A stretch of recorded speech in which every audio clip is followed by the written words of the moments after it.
Le mot souglou vient de l'ancien français sanglou ou cinglou.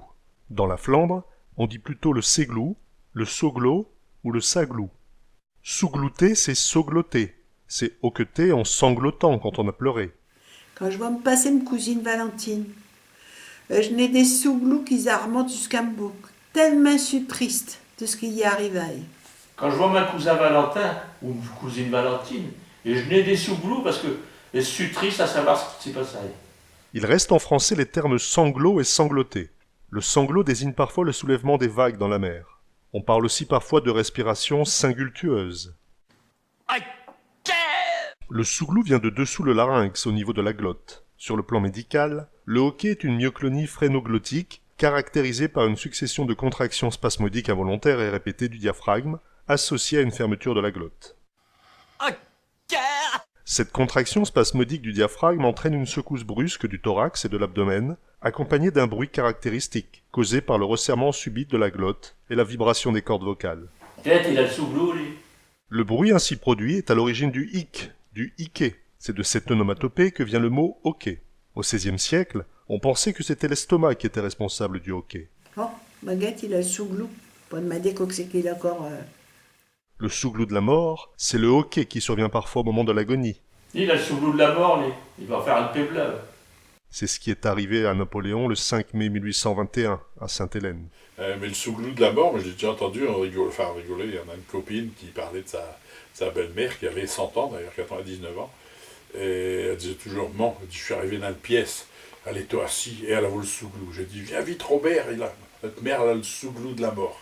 Puis non, c'est au passant, elle n'est pas encore morte cette année-là. Dans le pays boulonnais, c'est le terme souglou qui prédomine. Il concerne principalement les enfants. Le hoquet est très fréquent, durant les 3 premiers mois après la naissance, surtout après la tétée. Chez certains, il y a confusion avec l'enfant glouton, le gloute, qui boit vite son biberon et qui ensuite a le souglou. Le sous-glou, c'est...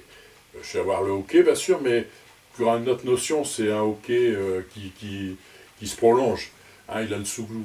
Un enfant qui pleure, souvent, quand il a fini de pleurer, il sanglote encore, et là, on dit, mon gars, il brille plus, mais il a encore le sous-glou. Le souglou est signe de bonne santé. Un enfant qui a le sous-glou, il sera toujours barrétu et bavenant. Un enfant qui a le souglou, il sera barrétu et bavedant. Chez les Balousés, les habitants du Portel, qui ont une origine espagnole, on dit parfois Enfant ben sous-gloutant, enfant bavenant. les enfants ayant des fameux souglous sont censés avoir une bonne santé et bien se développer. D'où l'expression, ben sougloutant, bavenant. À Boulogne, on dit plutôt Enfant octant, enfant bavenant. Enfant octant, enfant bavenant. On peut dire aussi à propos des bébés et des petits-enfants T'as le souglou, t'es vivras longtemps. T'as le sous-glou, tu te vas vivre longtemps. T'as le souglou, t'es vivras vieux. À Boulogne, pour le hockey, on dit parfois loquet. Il a loqué, lui.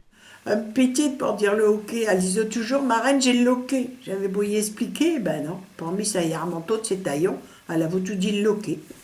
Et le sous-glou, alors on l'utilise à plusieurs choses. On dit un enfant qui a le sous-glou quand il est jeune, c'est qu'il pousse. Un enfant qui pousse, il a le sous-glou, c'est qu'il pousse bas. Chaque fois qu'il a le hockey, il grandit d'un grain de blé.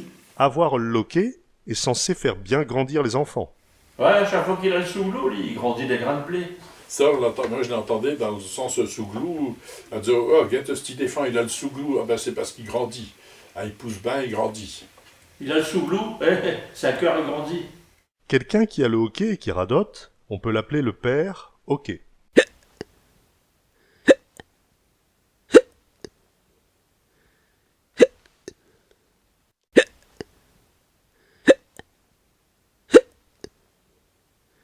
Le record du monde de hockey est détenu par un Américain, Charles Osborne, qui hoqueta continuellement entre 1922 et 1990.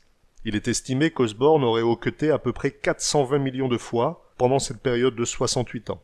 Il est mort en 1991 à 96 ans. Pour faire disparaître Saint-Souglou, chacun a sa méthode.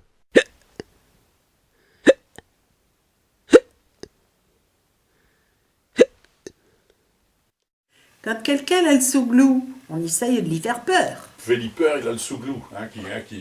Soi-disant que pour faire passer le hockey, il faut un choc. Feliper, il a le sous-glou. Quand quelqu'un a le sous-glou, on essaie d'y faire peur. On y met une clé froide dans sa dos. Quand t'as le sous-glou, t'es bras un verre bien froide sans respirer. Quand t'as le sous-glou, il paraît qu'il faut que t'es croques à sucre avec du vinaigre. Pour faire passer le hoquet aux enfants, on leur faisait répéter plusieurs fois des phrases toutes faites. Souglou maglou, Dieu me l'a mis, Dieu me l'ôtera. J'ai le loquet, Dieu me l'a fait. Vite Jésus, je ne l'ai plus. Ou bien, ok bilboquet, je ne l'ai plus, tu ne l'as plus. Ok bilboquet, je ne l'ai plus, tu ne l'as plus. Ok bilboquet, je ne l'ai plus, tu ne l'as plus. Pour faire passer le hoquet, on peut aussi se concentrer. Se concentrer sur ce qu'on a mangé le midi, ou bien hier soir, ou avant-hier soir. Mais le plus souvent, pour faire passer le hoquet, il n'y a pas de remède. Pour le sous-glou, un remède efficace. Rien faire. Mais au moment de lui dire oui, je ne sais pas ce qu'il m'a pris. Ok, et je suffoqué.